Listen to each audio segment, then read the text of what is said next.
Hi, my name is Tiffany from Summer Scholars. Today we'll be working on a DIY heart model. Why a heart's important, you may ask? Because they're the bane of human existence. They help pump blood through the rest of the body. So, the heart consists of 4 different chambers, 2 chambers on top called the atriums, and 2 chambers on bottom called the ventricles. Between an atrium and a ventricle, there's a valve. Then there's another valve leaving the ventricle into an artery. This project will show how one chamber of the heart works. The items we need for the DIY heart experiment is as follows. We need 1 clear glass that is 3/4 of the way full with water. We need food coloring. Here I have red because it's realistic of blood.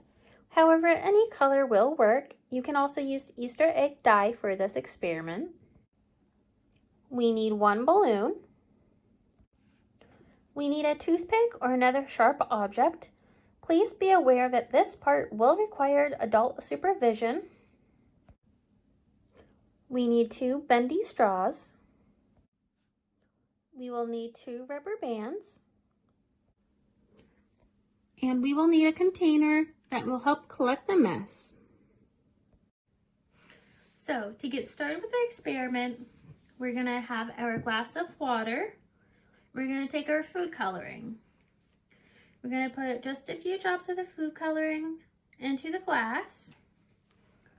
And then we are gonna stir it with a straw so it evenly distributes through the water.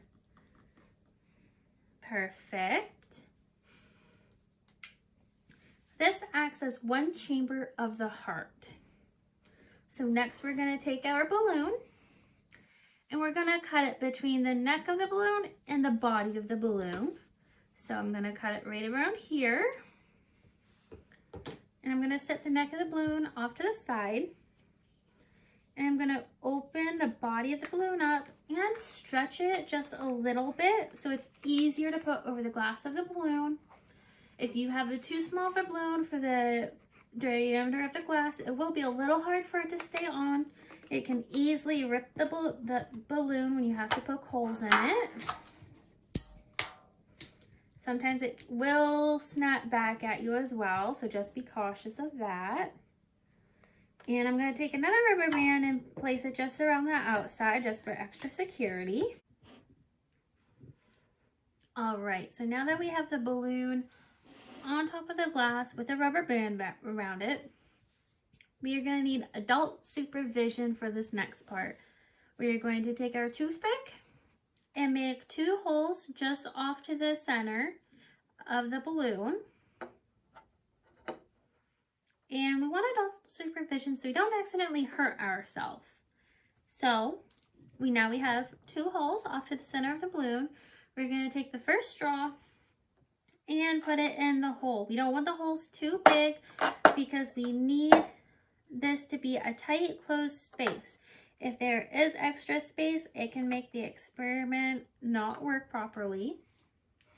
So next I'm going to take the neck of the balloon we had and the other straw, put the neck of the balloon on the straw, and I'm going to fold this back so the end of the straw is completely closed with the balloon. And I'm going to put a rubber band around it. This acts like a closed valve. This closed valve helps the blood or the fluid to only flow in one direction. We don't want fluid to flow back because in the heart that can cause a leaky valve syndrome. I'm going to place this in the balloon. So valves allow fluid to flow one way only in the heart. I'm going to take my tray, and what I'm going to do is I'm going to hold this straw down. Otherwise it can cause a mess. I don't want a big mess. I want it to be easily contained.